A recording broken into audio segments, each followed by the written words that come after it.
You gonna have any fights this week? Oh man, we gotta have some fights.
Hey, hell of a job, man. Way to battle all the way to the end. We talked about the halftime, didn't start the way we wanted.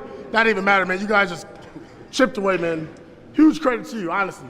Players, coaches this week, man, it was tough. You guys handled that shit, man. We did good. By Friday, we started smiling. By Saturday, we smiling more. And now we doing what we do on that. This is CMN, a cage match news update. Just now from Adam Schefter, ESPN sources, he says the Raiders have informed other teams that they would quote, consider trading wide receiver Davante Adams for a package that would include a second-round pick and additional compensation. Second-round pick, that seems like a no-brainer.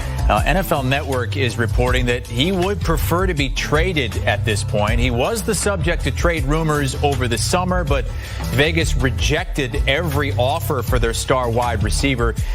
This news coming after head coach Antonio Pierce liked an Instagram post wondering if Adams had played his last down for the Raiders. Big story happens where they think your coach or your coach did, I actually don't know, likes this post about you getting traded. When you heard of that, I guess my first question is, how soon did you hear from coach? Yeah, I haven't heard from him. I haven't talked to him. I'm surprised by that. I would think he'd hit, okay. Well, I would think you work together every day. So if that, I would say, oh shoot, I accidentally hit that, I unliked it.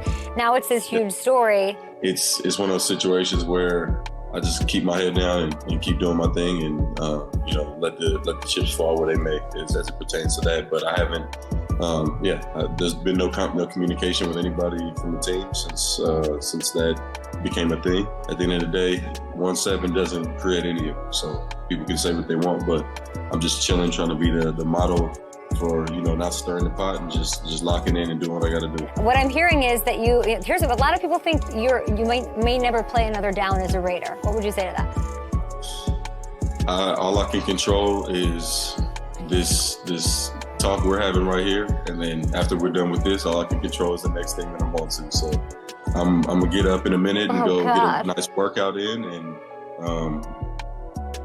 that's all I can control. Obviously some developments over the last 24 hours. I'm curious where things stand with the organization and Davante Adams. And there was also a report about a social media post involving Davante's status with the team that you liked. I was wondering if you could address that. Yeah, Davante's dealing with a hamstring. He's rehabbing, and the rest of us are focused on Denver. Is he here in the building today? Or? He's supposed to be rehabbing. So yesterday, Davante went on the Up and Adams show and discussed, a social media post earlier this week. Is that something that was accidental on your part in terms of liking the post? Or? Yeah, I'm just focused on Denver. Have you communicated with Davante, and where is the relationship with you? And me and Davante talk often. Have you talked to him since all of this? I believe that between me and Davante. Are you concerned at all about this being a distraction? No, because we're focused on Denver.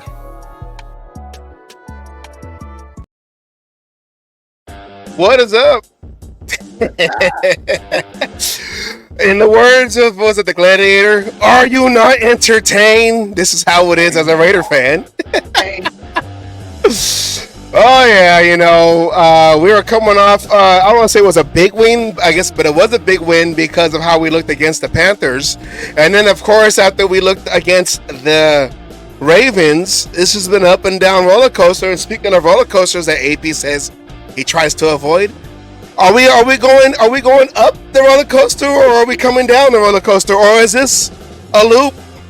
Is this one of those things? It's hard to tell with the way we played this. Is the down part, the up part? I don't know. Hopefully it's the up part still.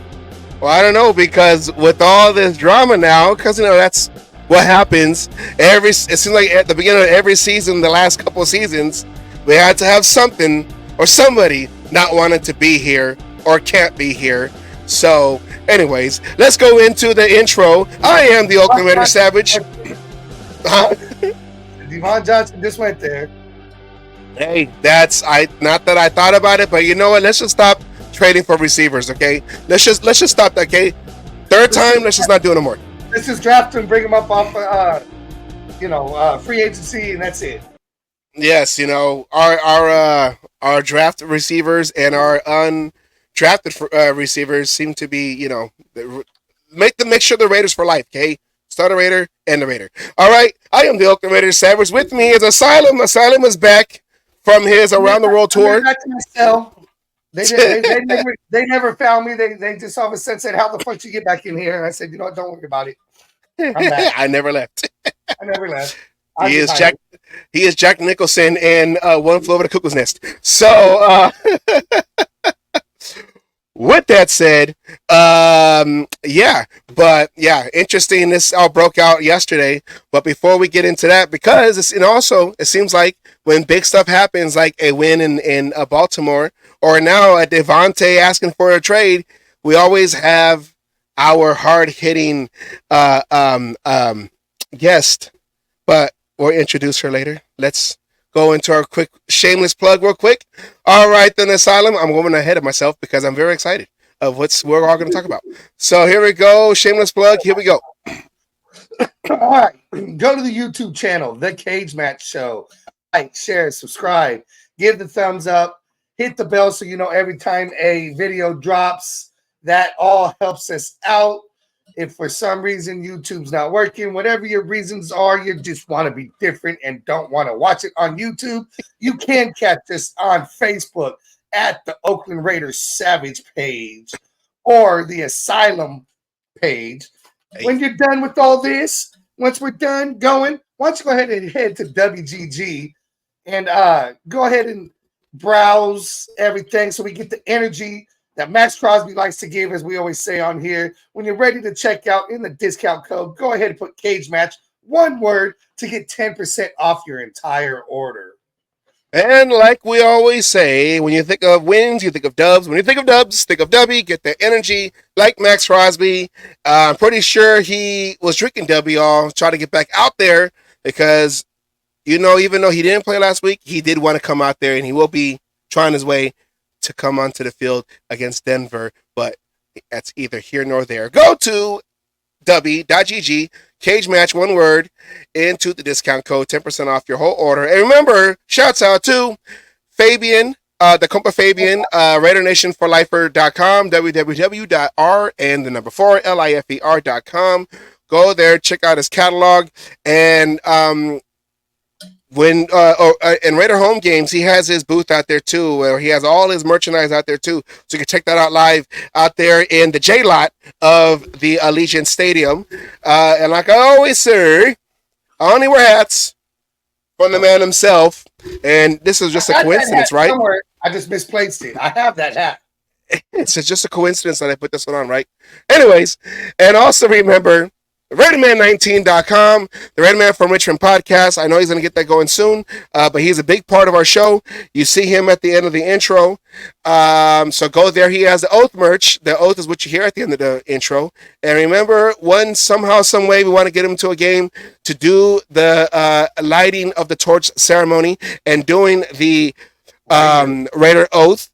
That Raider mystique from Oakland clashing with the Las Vegas Raider way when the powers combine. Oh yeah, you want to get him out there. A Raiders fan in front of 65,000 people over there at Allegiant Stadium in front of the torch with the windows open so all the strip can hear that phrase. I am a Raider fan. So, without further ado, this was a breaking news that happened yesterday, and for all the hard-hitting news that we had to hear on ESPN, NFL Network, and everybody else that was covering it and want to cover it, we figure we have our own hard-hitting analysis of the situation. It is a Peggy Wednesday, and let's introduce her. Do you have the intro? I'm ready. Let's introduce her. Peggy, Miss Peggy, here we go.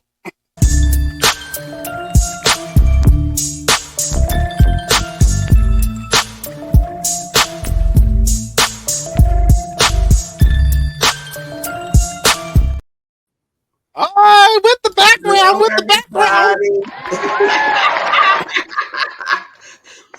Well, welcome on this Wednesday evening. I am so happy to be with you guys. And they couldn't have set it up for us nicer, right? All right.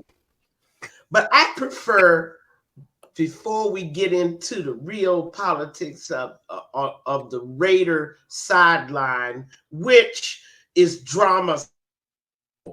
There's always something going on that sideline. I want to talk about that O-line on Sunday. That was the highlight of my week. And mind you, we were playing the Cleveland Browns team that actually is missing quite a few weapons, okay? Both of their tackles are out. Chubb was not there. Njoku was not there. They want to blame everything on Watson. Let them. But I want to talk about the O-line. What did you guys think? Oh, my God.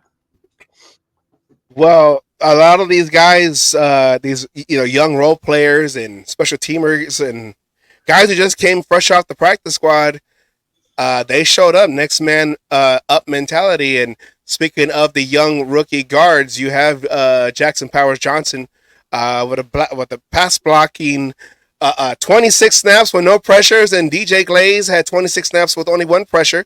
So, I mean, for the rookies that are coming in, especially for DJ Glaze, who I guess was a project when he was drafted, but he was quickly learning and was fast accelerating in his development over the offseason and in preseason. For him to step in for an injured Mumford and do pretty well, and going against a defensive end.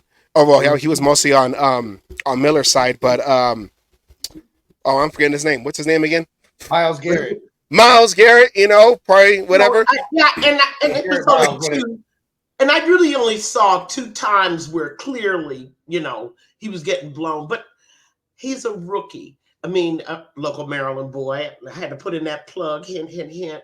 But the other part is that we got movement up front, and our OC finally understands he can't do anything with that middle of that line. James and Parham are not going to give you the movement. Parham's hurt now, so he's not going to have. I'm not going to have. He's got an Achilles injury going on right now, so I don't think we're going to have Parham here for a little bit.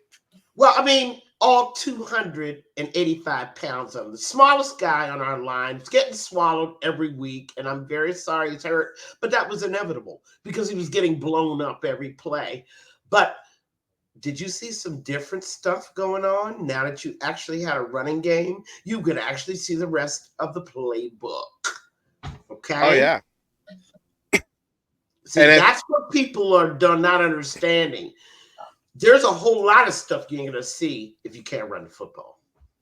Yeah, and if you look at these stats right here, the Raiders' first 3 weeks, total yards rushing 153 against the Browns. They're 1 yard shy of their season total at 152. Yards per attempt, 2.8 the first 3 weeks, 5.2 in this last game, and then touchdowns.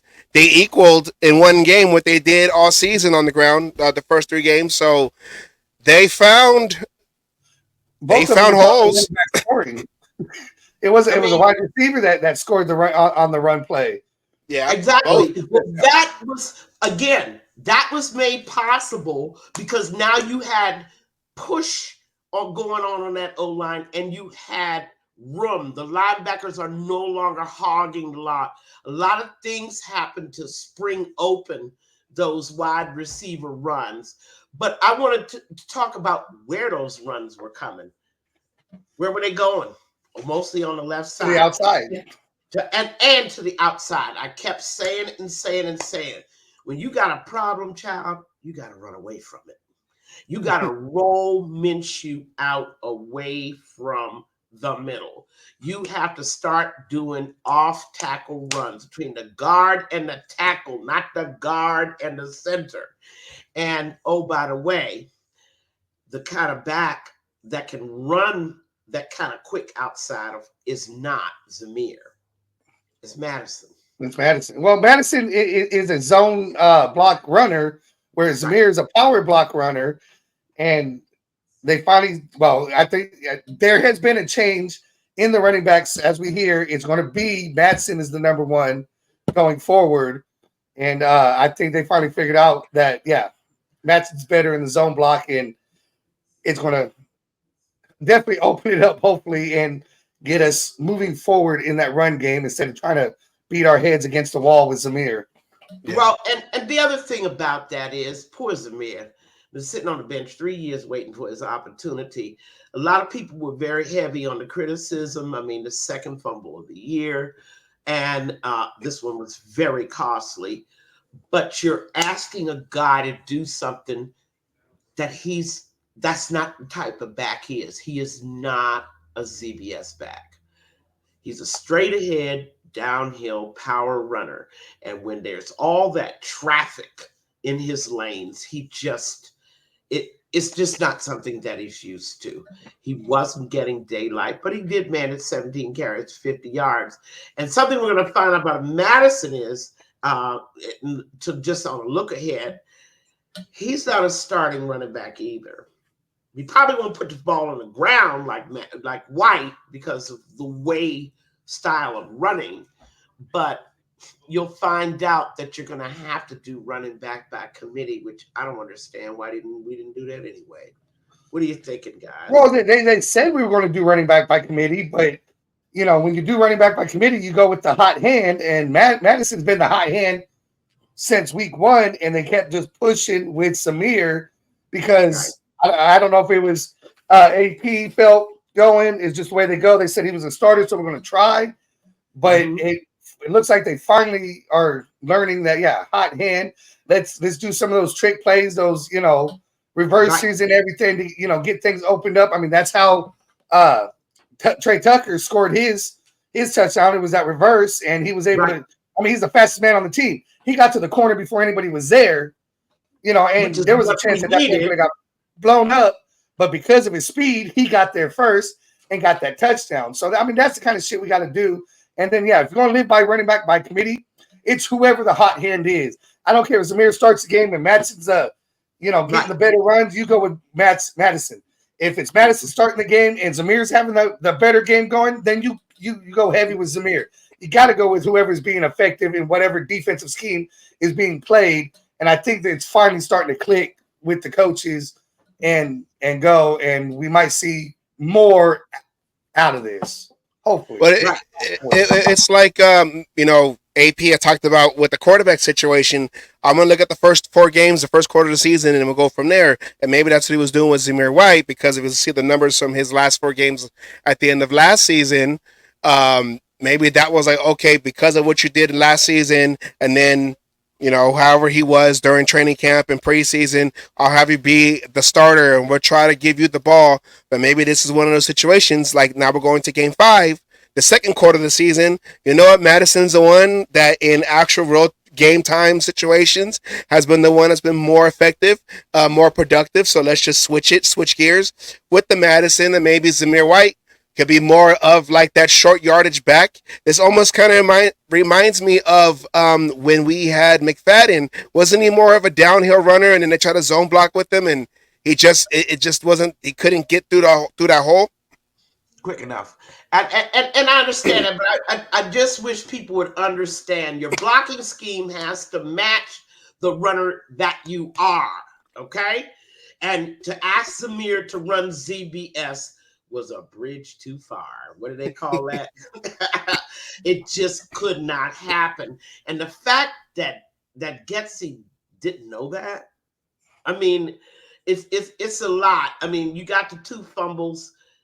You know now he's totally uncomfortable in that situation. Maybe he'll step up one day and start to learn how to run and be more of a ZBS runner. But for now, I want to talk about the willingness to use Turner, Bowers, McAllister, Tucker, who I called in my article Swiss Army knives. Okay, these guys have multiple capabilities. Start using the skill set of the weapons that you have. Stop. I mean, you went out and got Bowers for the precise reason. Oh, he can run, he can block, he can do this, he can do that. Turner, I mean, that's a speed demon waiting to happen. We haven't even scratched the surface. Harrison Bryant, he was on the roster because he's a good blocker. But, oh, by the way, he can catch too. Yeah. You start to use, if your players have multiple skill sets, start using them in those multiple skill sets. Don't stop being shy about that. Use Bowers, line them up in the backfield, line them up in the wide receivers in the slot. Do things with your players to keep those defenses guessing. What are you thinking about Getsy learning little by little?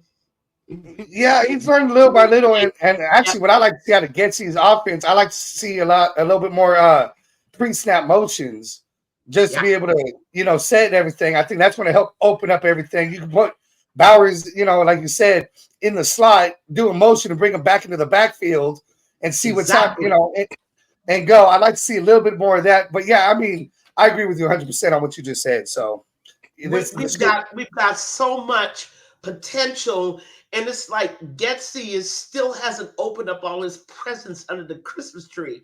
Come on, guy.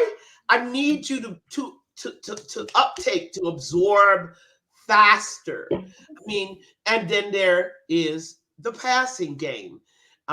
People are saying it every week that Minshew is still leaving a lot of open guys out there on that field.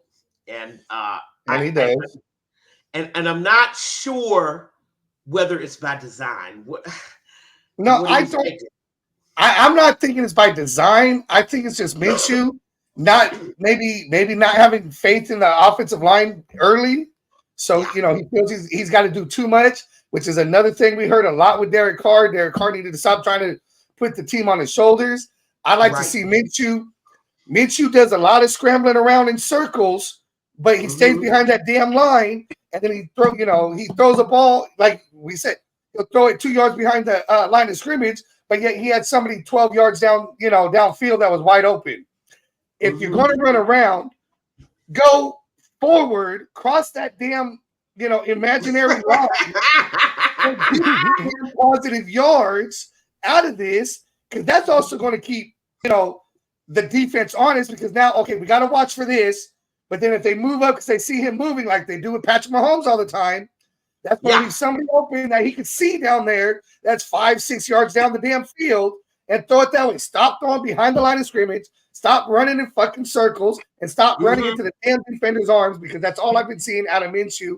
And when you got that open field and nothing else is there, run forward. You got the gift of slide. You don't have to take a hit. You can run to the, out of bounds. You can slide, but go pick up that 4 or 5 yards. That always seems to be in front of him that he just doesn't want to take for some reason.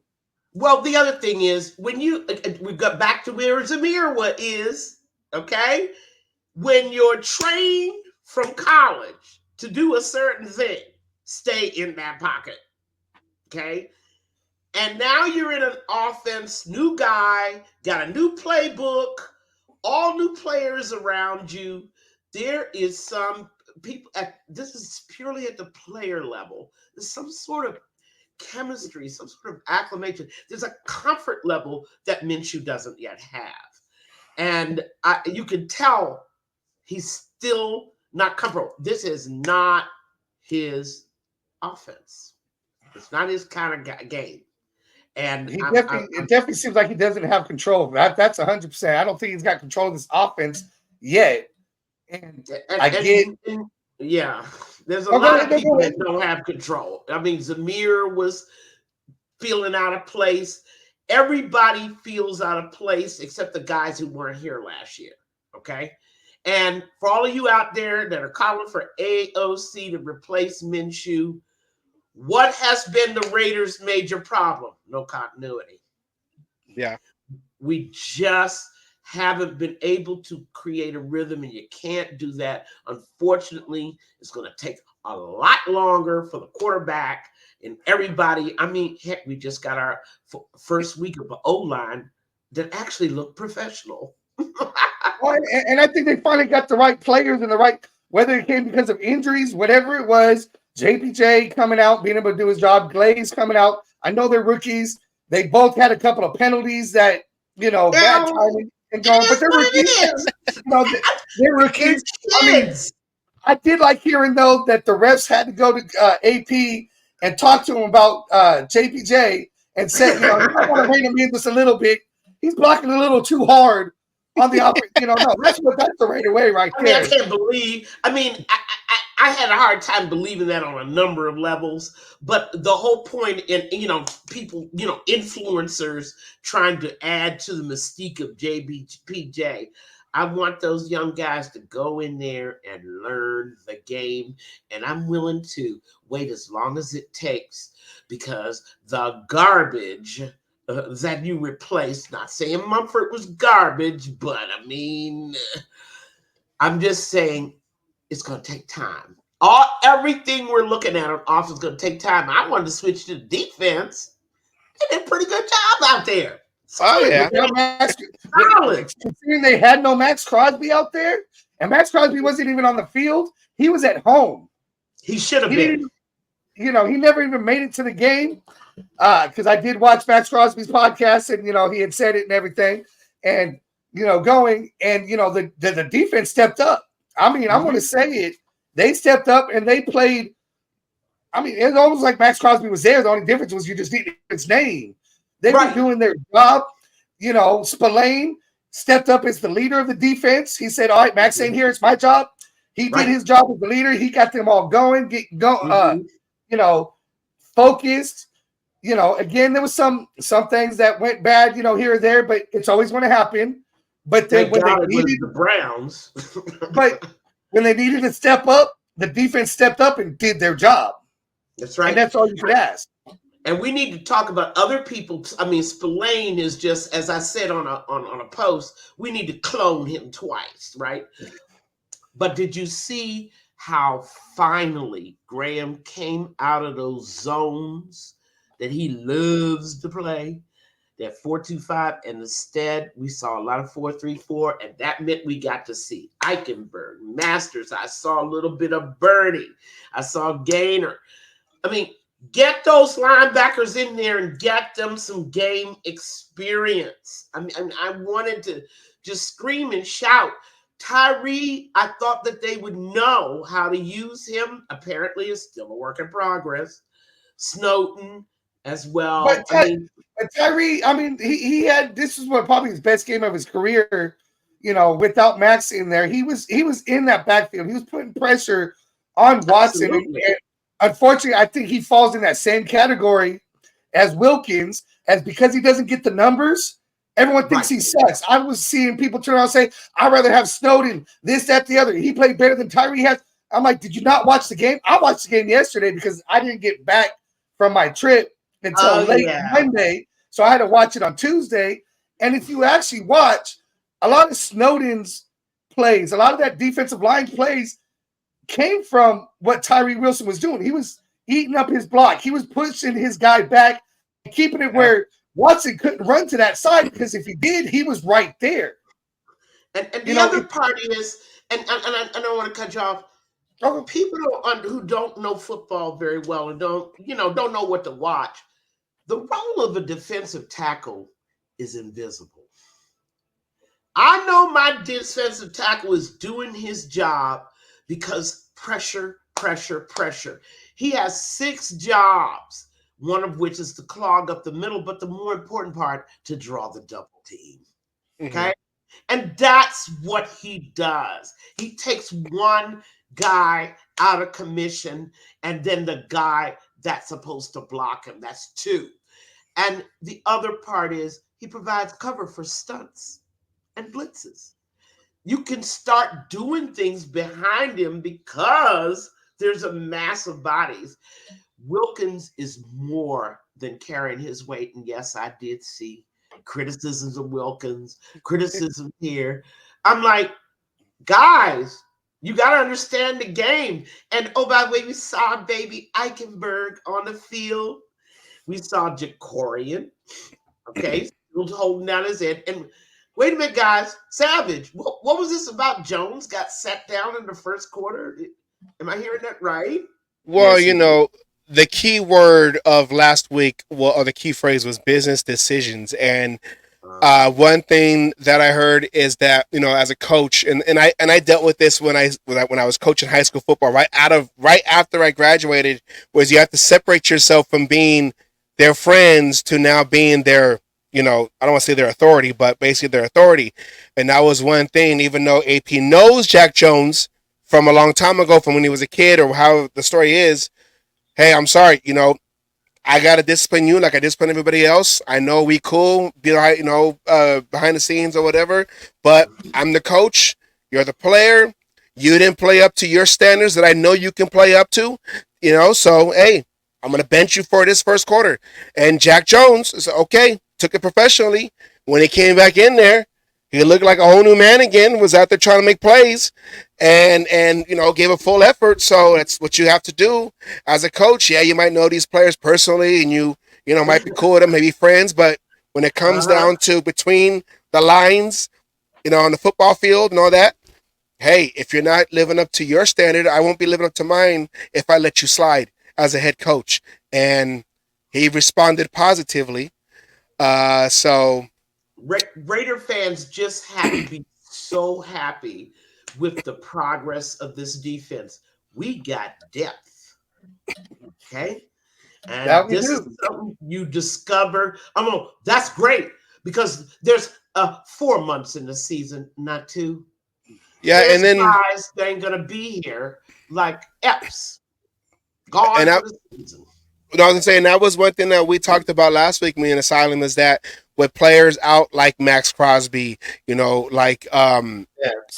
like Epps and Diablo, these guys who were the starters going into the season, and a couple veterans like Epps and Max Crosby, these young guys have an opportunity to show what they can do. So now we know that we can trust a lot of these guys on our depth chart, for if one does go down, we know we have people on the depth chart that is capable of not playing just like them, but at least being able to carry their own to be as effective, in whatever play they need to be effective in. So that was kind of like a showcase of what we have on the bench, that even if guys go down, we're not worried. We're not freaking out like a lot of folks were doing at the start of this Browns game, and yes, it is the Browns, but it was a good tune-up game for these young guys to come in because the Browns are coming in also injured on especially on their offensive side to our defensive side.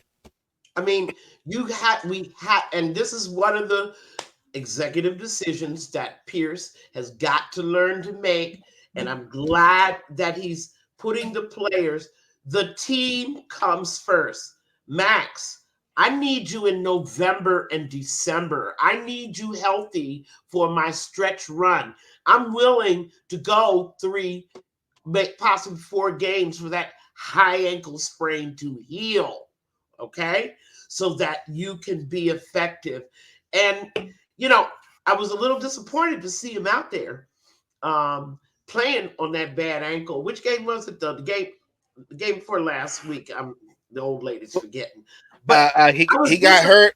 Max Crosby got hurt in the second to last play against the Ravens, and then he tried to go out there and play against the Panthers, but he wasn't really effective because he couldn't really push off of that ankle, you know, to cause havoc in the backfield. So, but I wanted to know, why was he out there for the Panthers game? That was another game he could have skipped, right? To add to his rehab. I mean, these are opponents that, you know, the interconference opponents, you know, teams in another division of the AFC. Those are the kind of games you can miss. We need you healthy, okay? But it was sure glad to see that depth. And then it was sure glad to see the final result. Cleveland couldn't get anything going, even though they were missing a lot of people. And that's what brings us, put the drum roll in. Well, if we're gonna talk numbers, we do have. This is you know, because Peggy is the teacher here, so let's do our little video segment. What did I do with it? What we got? Oh, there it is. Here we go. Yes, I got it.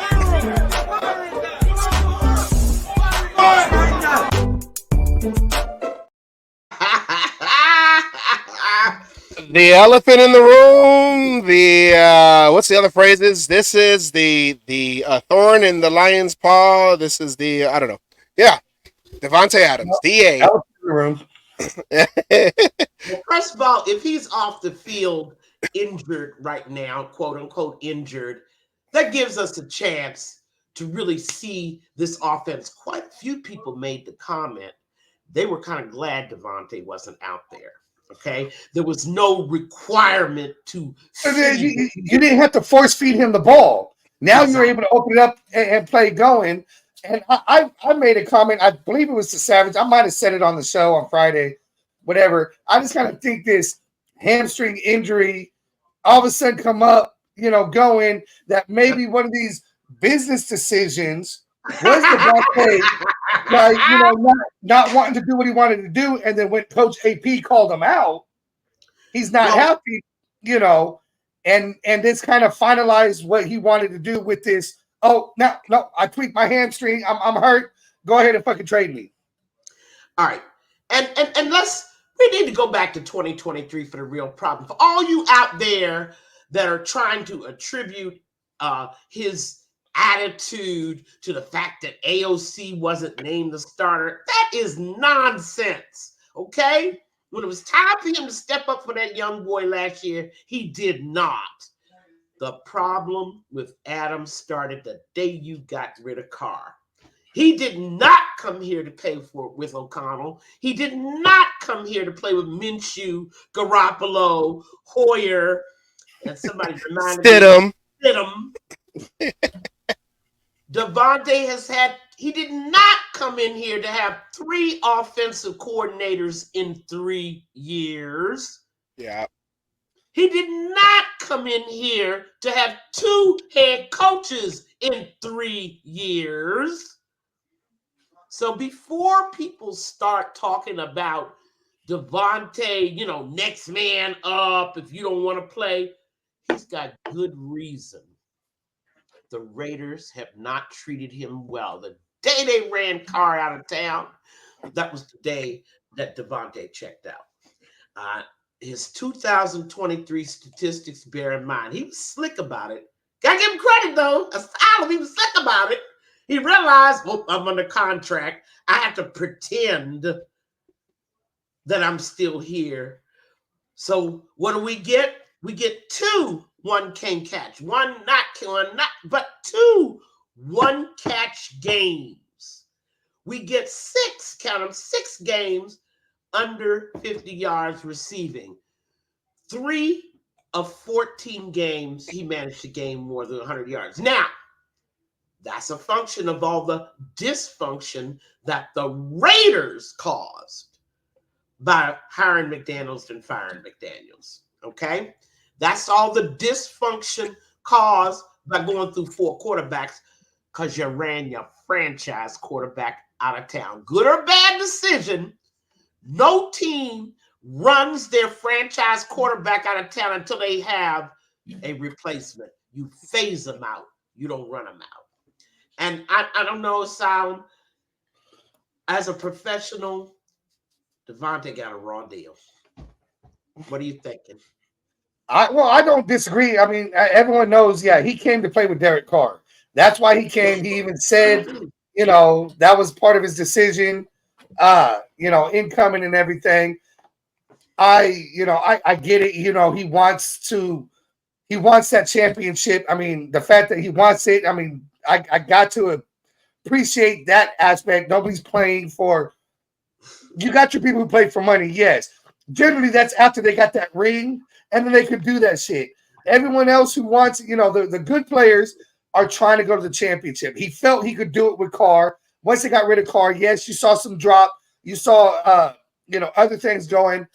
Yes, he said all the right things. He's done what he needs to do because, he's got to show the other teams. He can't just fucking phone it in, like a Randy Moss or shit like that, because other teams ain't going to necessarily going to want him. So he's got to do what he needs to do. Going and he's got to stay healthy. Yes, and you're not fighting through to get separation, to get rid of these double teams. You're not going to take the extra effort. People go, oh, he's being mugged, he's being beat up. All the Hall of Fame wide receivers were mugged and beaten up every play. But guess what? They got theirs. And I remember Peggy, you had said that last year that all receivers from back in the day, and I had mentioned Tim Brown, who played with many different quarterbacks and many different offense coordinators and many different head coaches and many different offenses and 2 different cities, 2 different stadiums. One stadium and in the Coliseum having 2 different footings with the baseball field in the beginning of the season and then the full grass the rest of the season. You had mentioned this last year when you said Davante Adams, like you're supposed to be an elite receiver, but you always find yourself getting mugged and not trying to find your way open. And I mean, I guess it all kind of makes sense. Let me just, I'm not going to say, let me just show up. I'm not going to say that. Let me start over. No. I mean, but you're right. If you are a Hall of Fame level receiver, like you believe, 6 straight Pro Bowls, right? Till last year, till Derek Carr left, and you don't make the Pro Bowl, then you're going to step through these issues, these difficulties, this adversity. Tim Brown is you're exactly right. Tim Brown is the one I'm thinking about. 11 different quarterbacks. 11 while he was a Raider. You cannot sit up there and say, well, my guy is gone. It's over. Okay? And for a lot of people that have been watching him, he checked out after Carr. He put on a good show, but on the other hand, it wasn't what he signed up for. The Raiders created the situation that created a disgruntled Davante. What do you think in Asylum? I mean, I can't just. No, I mean, I can't argue with that. Again, I believe it was Captain who called it the old bait and switch, this is what we're gonna do, and then bam, no, we lied. This is what you're gonna fucking deal with. You signed a contract, going and trying, and I mean, I agree about the car thing. If you keeping them and going, and you don't cut them, and then turn around and ask them to come back, you know, because your plans didn't plan out and go and say, yeah, I'll gladly come. No, I mean, come on. You know, going, you know, like, well, we got Davante here. Don't you? No, come on. Davante came to play with him. They treated Derek. I mean, you saw how they treated Derek Carr. So does it surprise me? And exactly. And I said it at the time. I said, you know, when Davante was asked about what happened to Carr, and he says, oh, it was a business decision. I'm like, Davante, you're next. If they're going to treat a guy that was there for 9 years, loyal to this franchise, they're going to treat him like that, you can't think they're going to treat you any better. And this is the part when Raider fans say, oh, he should be loyal to the Shield. He should do this. Look how you treat people who are. Okay? You got to understand, business goes on both sides of the ball. And whatever disgruntlement Davante has, the Raiders bought it on themselves. And you know, this is, and I know he's not here no more, McDaniels, but this is almost the McDaniels script he did in Denver. Get rid of the quarterback, make your receiver get disgruntled, then send him away. Right. And now they got to start all over again in Denver. And even though McDaniels is not here, he was here last year. AP took over, but that disgruntlement started when they got rid of Carr at the beginning of, or at the end of the 2002 season. So it was just, that was kind of like the next step in the McDaniels, his history of his last time being a head coach with Denver is now we're going to piss off the receiver. That's right. And try to get a whole bunch of other guys in here because the Broncos had Cutler, and then they had I'm getting his name. He went to Miami after. Brandon Marshall. Brandon Marshall. I mean, the famous Brandon Marshall War. I mean, they needed him. They needed to win their last game to make a playoff. I'm going to teach him a lesson. I'm going to bench him. And of course, they lost and did not get into the playoffs. But that's what I'm saying. If you look at McDaniel's history in New England, and this is why I urge Raider fans, when you're, you know, tuning around and you've got the NFL ticket, start looking at other teams' games. Because, I mean, you can learn a lot from a well-run franchise. But let's think about it. Let's go back in time, travel back. When in McDaniel's history did he ever play for any length of time in New England with an all-pro wide receiver? Randy Moss. Huh? Randy Moss. Randy Moss. And what happened there? They went undefeated and then lost to Antonio Pierce in the Super Bowl. And actually, no. He wasn't on that team. Was he on that team? That first Super Bowl? Yes. So he wasn't on the second one. No, I thought it was the first one he was on. Yeah. So okay, yeah. Then yes. But ended up that Moss got run out of town, didn't he? Right? They said they didn't want him no more. They didn't need him no more.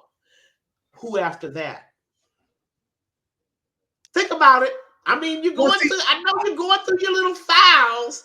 I think now that we're in a better place. Yes, we're going to lose Davante, but we have receivers that can step up.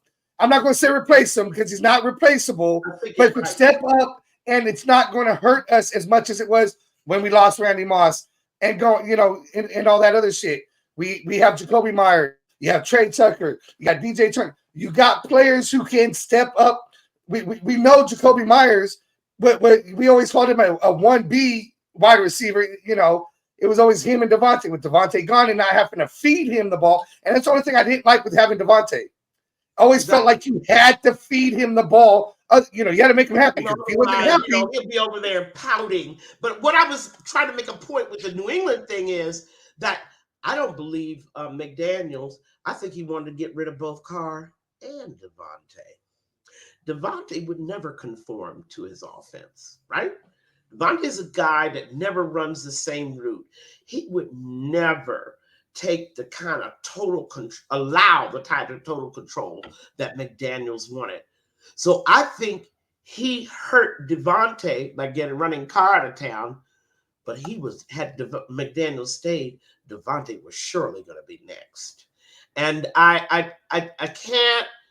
This Raider fans, we are still suffering the fallout of that New England snake. Okay? And to Asylum's point, do not despair. There are people on that bench that I think have power. The question is, does our OC have the chops to develop them, to integrate them into the game plan, to really make us Davante who? But I think the Browns game proved it, though. I think we do. I think he can. Because without Davante there and maybe feeling like he has to force plays and call plays that are going to go to Davante all the time.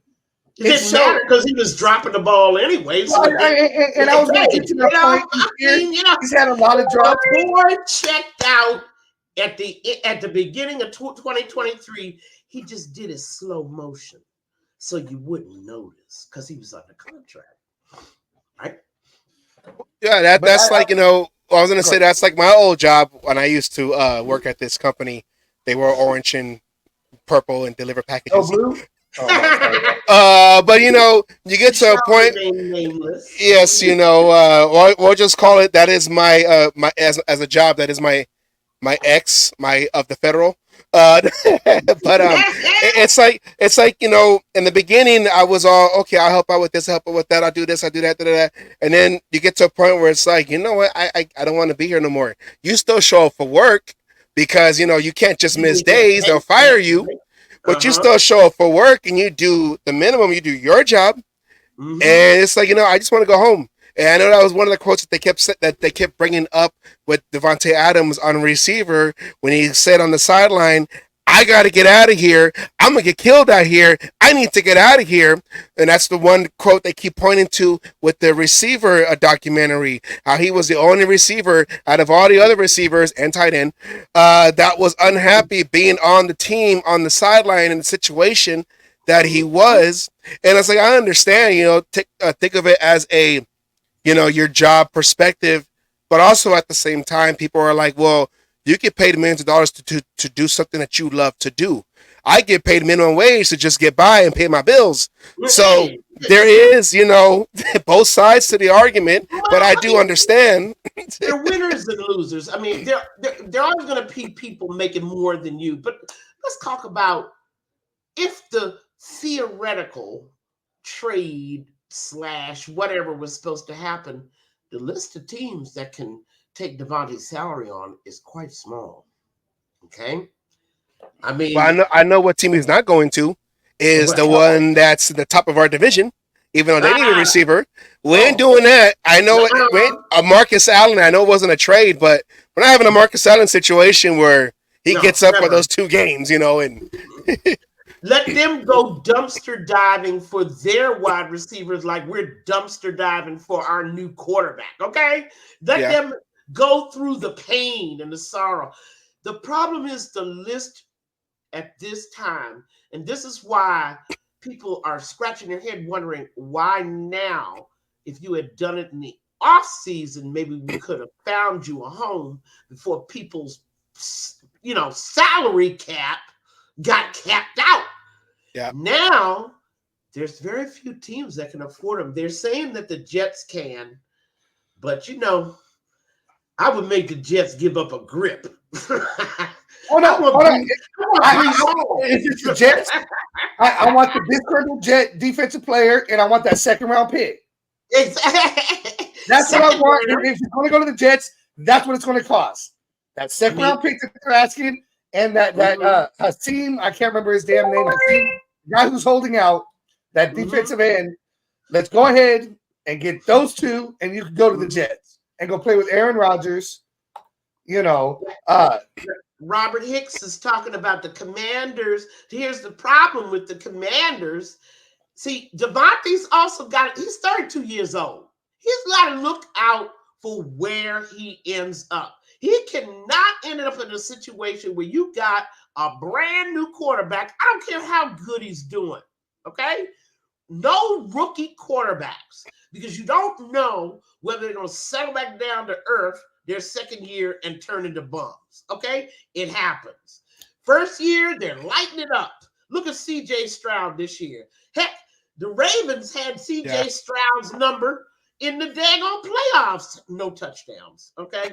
He couldn't get nothing going. You should have seen the frustration on that young boy's face. And this year, rather ordinary. I mean, Davante can't go to a situation where anybody has training wheels on.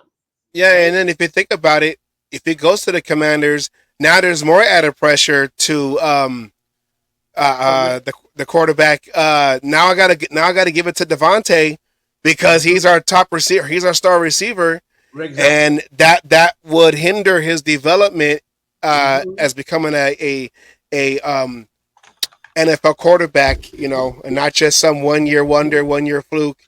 Because once on that second year, like you said, CJ Stroud, everyone got tape on him, so now they can figure out how to stop him with CJ Stroud. So, yeah, with the rookie quarterback, it won't. I mean, yeah, they're 3-1, but it's you don't want to do that to that rookie. I can't even say we don't even know who's getting ready to get injured down the stretch. Come on, just because they're doing good again.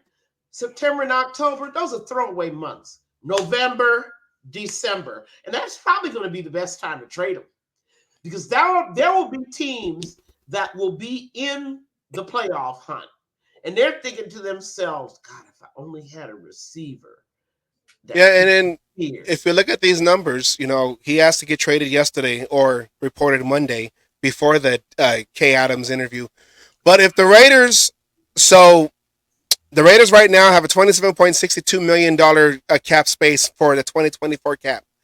Davante is a $25.35 million hit on this cap. So this is, if he gets traded right now, the Raiders will have a $7.85 million cap hit for this year. They'll save $17.5 million and add that to the cap space. And next year they'll only have a dead cap hit of $15.7 million. If he opts out, because the next 2 years is not guaranteed, if he opts out, let's say we keep him throughout the season and he opts out before the June 1st deadline, we still take the $15.7 million on the 2025 cap, but we do say 28.4 because if he stays on this team next year, that's going to jump up to $44.1 million that we have to give him if we don't restructure, which I doubt he will, or others. And for those who are trying to acquire him, he will cost $13.5 million to their cap. If they get him now, if they wait to the deadline, he will only cost $8.6 million. If he's on their roster past the June 1st deadline of next year, he will cost them $36.25 to their 2025 cap. And then the same thing for the 2026. If they don't release him before the June 1st deadline, or they don't renegotiate, those would be his cap numbers. So, yeah, like you're saying, he'll be 32 on Christmas Eve this year. And for those kind of numbers... No, he's already 32. He'll still be 33, I believe. I mean, we can go look at let's pull out the passports here. But I really... to check and show, I heard he was already 32. That's what Wiki. Let's go to Wiki and see what are they saying he's 31? I don't think so. But the point here is he's 31 right now. So he will be 32, and next year he'll be 33. Yeah, Christmas he'll be 32. This is a guy that's got to look at his future, but quite frankly, he may have priced himself out of the market. Let's look for a team November or December, right? Who's thinking like the Rams. Don't they love to pick up, late when they know they're on their way to the playoffs? The Rams love to go out and shout around November. And they bring in an OBJ, to help them in a Super Bowl run. And that's the kind of team that can possibly take Davante off our hands. And of course, Davante has to agree to renegotiate next year.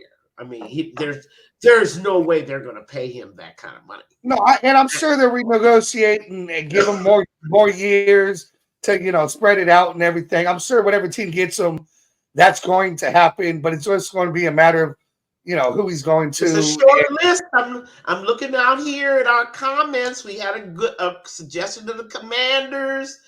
The Jets have been talked about. Why in the world would New Orleans want him? Okay, people are talking about, he wants to play with Carr. Well, yeah, he did want to play with Carr, New Orleans got a grip of wide receivers. Why do they need him? I mean, it's got to be a team that's wide receiver poor. And it's got to be a team. I know we talk about the Chiefs and everything, but you think if they offer, the Chiefs would have to overpay. You think if they offered 2 first-rounders, they wouldn't take it? No, we are not going to help Andy Reid out of his problems. Let him go in the dumpster and go find him some wide receivers. I mean, same with the Chargers, man. Bless their hearts, my little Chargers fans. We need him. We need him. I said, first you got to have a quarterback that can stay healthy. See, Davante's got to consider not only the money, which is important, the positioning of the team in terms of their playoff possibilities. Their window. But he's got to consider who's the OC and who's the quarterback. I'm sorry, but those have to be just as important decisions. Otherwise, he just goes right back in the same situation that he is in here. Then maybe the Jets do make sense because they're saying that, whoever gets them is basically renting them out for this year. Go play that one last season with Aaron Rodgers, see what they do. And then after my last 2 years ain't guaranteed. Let me see what's out there. I don't know. Maybe, I mean, see, there's probably a lot of bottom feeders teams that would love to have him as well. But there again, why would you leave a situation and jump into another? Although he wouldn't have to fight for his targets. In other words, we'd be able to target him 20 times a game if he was at, Robert said, Carolina. Why in the world would you want to go to play with a franchise like that with a 40-year-old quarterback, right? Because that was the only thing that saved them from the abyss. Because that boy Bryce Young was clueless. Yeah, there's so many things that he's going to have to look at if he's going to jump to another team. That's why I wish he had been honest with the Raiders and told them he wanted out in February. Yeah. Because the Raiders could have got more picks out of him. Maybe they could have had an arsenal of picks to move up like they said they wanted to get Jaden Daniels, maybe. No. 1, 2, 3, we're never going to trade those picks. That was never going to happen because they were, in fact, offered those kinds of things. They all said no. They were never, their franchises absolutely had to have quarterbacks. I mean, there was no ifs, and they couldn't move down to 15th or move down to 8th. And they absolutely had to have one of those top 3 quarterbacks. No one in the NFL was going to get a deal with 1, 2, 3. Maybe with the others. But I understand that Atlanta was approached. They refused to trade. There were quite a few people that were intent on picking quarterbacks. The Raiders would have never got any of those quarterbacks. Never. And so now, I mean, we're scratching our head trying to figure out where would Davante end up. Maybe in New England. Hold on, Since Bill is gone, they'll pay a wide receiver that kind of money now. Oh, they'll pay, but that's still the bottom of the barrel right now. I mean, there you go. The quarterback situation, he's right back in. Now, I'll tell you an interesting little thing that some of my New York Giant fans, they're of course giddy. Anything to help Jones. That's why I'm urging Raider fans to look at games across the league. Certainly down in Jacksonville, they could use. But who trusts Trevor Lawrence? Raise your hand. I mean, anybody Davante, Lawrence to Adams. They were tying him heavy to the Cowboys. Jerry Jones didn't have money to get the running back King James Henry. King Henry. Yeah, they didn't get LeBron James either. But they couldn't get Henry, but they're gonna have the money and the capital to get Davante Adams. Well, I mean, and then Robert also suggested Atlanta, but Kirk Cousins is 100 years old. See, you have to be careful about where you go. You got to have a quarterback that is worthy, has the arm, right? The smarts, has the O-line in front of him, so he has time to throw deep to you. I mean, all those things count, and I'm afraid by Davante waiting until now, I think things will probably settle down, and we might see a better player out there. I'm betting that it was just him having a meltdown. The one that he should have had when they shipped his boy Carr out, okay? And then it would have been over with and done. But since he delayed having that meltdown, I think that's what it is. But there's nobody who's watching the film on Davante that can't see he's not trying. There's nobody. Why? Every time he come into our view, there's 2 to 3 guys so close to him that they could be wearing his uniform. Why do you have no separation ever? Why is there no yak? Yards after catch. There's hardly any room to get the ball in. And then, of course, he hears footsteps. That's why you're getting all those drops. They are on him. They are holding him. They are actually punching him. The word is out among the DBs in the NFL. Davante is a punk. And where is the last time we saw that happening? Right? What was the boy that got his chain snatched off? Crabtree. Reminded me of Crabtree all over again. When your rep goes out like that to other NFL teams, oh, we can take Davante out of the game. Just hit him, hold him. Don't let the ref catch you. You know, he has been taken out of so many games, and I kept scratching my head. And this started in 2023, where he just disappeared in the second half. Just disappeared. How is a DB able to do that to an all-pro wide receiver? How's that possible? Please help me out, fellas. Because I'm just kept scratching my head. Then I started looking at the film. They're taking him out. Yeah. They know he won't fight back. He won't fight for separation. He won't risk a PI being called on him. Okay? Which is what Tim Brown used to do. Tim Brown, like, get away from me. Tim Brown would be giving people in the face while he's reaching for hand in the. He was fighting for position. Yeah. Davante don't do no fighting.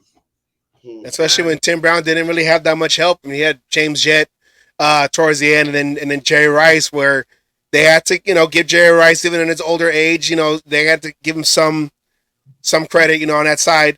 But Tim Brown always had to fend for his own for the majority. Right. And Tim Brown, too, even though he had Don Taylor, he still basically had an entourage anywhere he went on the field. That was just routine. Yeah. There was no place on the field Jerry Rice could go without at least a safety in a corner on him. And this is what I'm saying. If you're a top wide receiver, you already figured that out. You know what? Maybe the years in Green Bay with one quarterback and Aaron Rodgers, they said on the news, he was spoiled. Not his fault, but he was spoiled because he was in a good situation, and now he's in a questionable situation. The first year with Carr, 2022, 1,516 yards, 14 touchdowns. Led the NFL with touchdowns. There it is. I mean, he made the Pro Bowl. He had a wonderful year when Carr was here. Of course, we didn't win many games. I mean, that's the kind of thing that makes things that, what do they say, fellas? Things that make you go, I knew that when Carr left, he started figuring out how to fake it till he could get to the breakout till the end of this 2024 season. but he got caught, didn't he? He got caught faking it. Finally, got caught. Well, maybe all the public, the receiver, documentary and doing just saying all these. Now he's a public figure, where I don't want to say he's airing out how he feels, but I know AP got heat for calling out the players when he said business decisions, but I like the fact that he did it. He did it. He didn't call out singular. He called out the whole team when it came to business decisions. And I just feel that Davante Adams is a part of that. And he didn't like being called out. He hasn't had a coach. He hasn't had a coach like AP who has been willing to call him out, who's always put up with Davante's, for lack of a better word, bullshit. When Davante wants to be Davante and cry and do this, everyone's just put up with it and then turn around and what? Okay, we'll just give you the ball. We'll force feed you. And the AP turn around and come out and say, you know what? No. There's people who made business decisions, and we're going to turn around and make our own business decisions. And Davante tried coming up, and he's like, no, hold on. Like Jack Jones. How did Jack Jones get his job? It was because Marcus Peters did exactly what Jack Jones did.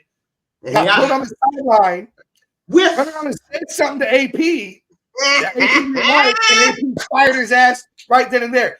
That actually is right before. That's why Peggy's on the show, because we have to be on the show to actually have a I know it. It's 6 of one, half dozen other.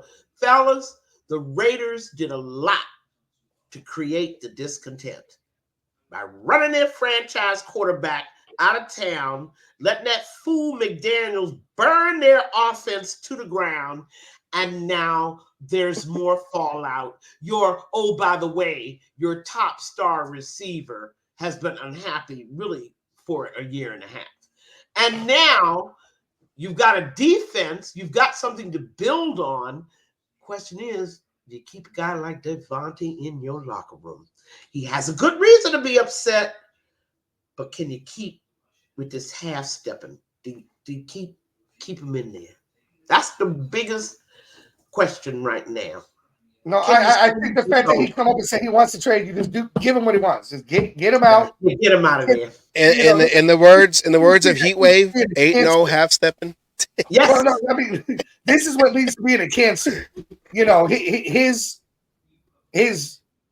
demeanor, and we're gonna go off demeanor because he always says all the right shit. But his demeanor, he already figured out how to fool people for a whole year. A whole season into believing he wanted to be here. He wanted out when Carr went out. And anybody who believes anything else just doesn't understand the psychology of a guy like Davante. I mean, he wanted to come here. He wanted to be a Raider. He wanted to put up the big numbers with his boy. Well, isn't that how we left Green Bay? He wasn't sure how Love was going to be. How Love was going to be. He wasn't sure how Jordan Love was going to a quarterback that I want to play with. And there's a lot of forum shopping going on, which is why when people start throwing out these ridiculous destinations, I'm like, who's the quarterback? Who's the quarterback? Who's the quarterback? Davante's not going to play with a guy that won't pad his stats. As simple as that. Davante's starting to be like I call Josh Jacobs, and it's a me, and not a team. Me. But did you think it could be anything else when he says the only reason I'm signing with you is because I want to play with Derek Carr? He was telling you, I'm not here because I love the Raiders. I want to be with it. Now, a lot of people, and I'm going to shout out to my Bay Area friends who are very disgruntled, and they don't like the heat that Davante. They grew up with Davante. I understand you guys. I understand your loyalty to him, but just face it. There is a time where the player has to realize the game is up. You're not going to have the quarterback you need. Your career is stalled. The only way you can get it restarted is to move. You got to go. And I can't think of it. I mean, the Raiders aren't going to be solving their quarterback situation for a while. Okay? He can forget about that. I mean, everybody's saying AOC, but he didn't do a damn thing to help AOC last year. Teeth Ramrod. Sorry. I love it. But I'm sorry. This is the day I was done. I am so sorry, my Bay Area brothers and sisters. This is the day I was done with your brother Davante. Christmas Day, Kansas City. And that was the game that just brought it off, where I knew what it was. He was just fooling us into thinking that he still wanted to be here. But the fact of the matter, his career, he has to look out for that. I can't blame him for looking out for his stats, for looking out for his numbers. And, oh, by the way, and we're losing quite a few games. He didn't like that either. He didn't lose in Green Bay, right? His contributions mattered in Green Bay. The Raiders, that 1,516-yard season, 14 touchdowns. How many games did we win that year? 6. Yeah. That had to be a shock to him. 16-22 as a Raider overall. You see what I'm saying? All of this put together, this is just, even though he may want to be a Raider, my brothers and sisters, I'm sorry, this is not good for his career. He needs to move on to a hopefully franchise that is well run, that is playoff ready, that has a head coach that's been a coach more than 2 years, and an OC that's been an OC more than 2 years. You know what I'm saying? Sounds like the only 2 teams he can go to is either the Rams or the Lions. Then, well, the Lions don't need him either. They can do it fine. They don't need him. You see, the list is real tiny. Maybe the Vikings. Sam Darnold. You know, Jefferson ain't about to share no targets with no Davante Adams. And what did he just sign a new contract too? Yes, he did. Yes, he did. A big fat. I believe one of the highest paid wide receivers. I mean, we are going through the list, but I'm afraid it's only the bottom feeders. Okay, the Tennessee Titans of the world. Chicago Bears? Maybe let's go play with Caleb Williams. I mean, hey, it's crazy. He can't go there because he might as well stay here. Okay. You know, one thing that they were saying is maybe, and I know they just paid Ayuk, but maybe he goes to the Niners and. They ain't got no room. They gotta feed so many people that they gotta queue up a line in front of the mess hall. So many people that had to be fed. They have a lot of injuries, and maybe they can use the Davante on the offense. And they don't have the running back right now. And Kittle just came back. He was out last week and came back this past week. They just got too many mouths to feed. Next, I mean, Seattle. Baby Seattle, you know, if he wants to go up there to Siberia. Aren't they kind of iffy with the quarterback? He didn't really start off that great this year, right? Well, I mean, Gino's, reformed, like our Baker Mayfield / the guy, what's the guy, Sam Darnold. I mean, these guys, I call them the resurrection, okay? Total bums whose careers got remade by changing locations and moving into great situations for them. And their careers, of course, have taken off since then. Maybe, I mean, there's no room down in Tampa Bay. I mean, they got Mike Evans down there in Goodwin. That's why I urge Raider fans to, look around. Maybe Seattle. I said the Tennessee Titans. I really wasn't joking, except Will Levis. I mean, who? You know what I'm saying? I mean, they got rid of Malik, right? Well, they got Well, they have he came in last week. That's right. Huh? Wrong team. Sorry. It can't. Yeah, from Baltimore when they won their last Super Bowl. I forgot his name. You know what I'm talking about. He played on the Browns last. He played on the Browns. No, yeah, he played on the Browns last year, didn't he? Well, actually, the Browns could be a destination. Think about it. They really don't. They think they have receivers in Jerry Jeudy and Cooper. Don't. Amari They don't Cooper. know it yet. We all know about Amari Cooper. I mean, I could see him teaming up with. But Jerry Jeudy. I mean, when Denver gives up on you as a wide receiver, okay. I mean, seriously. But again, we're faced with the same. Davante is going to be faced with a limit. Either you soldier up and play this year out with the Raiders and stop giving us one catch games and get some separation. I'm screaming that because I've been screaming it at the TV since early 2023. I'm tired of seeing your little tea party every time the camera comes on you. At least, have y'all noticed it? Every time you see him, there's at least two backs crowding him. Where's the separation?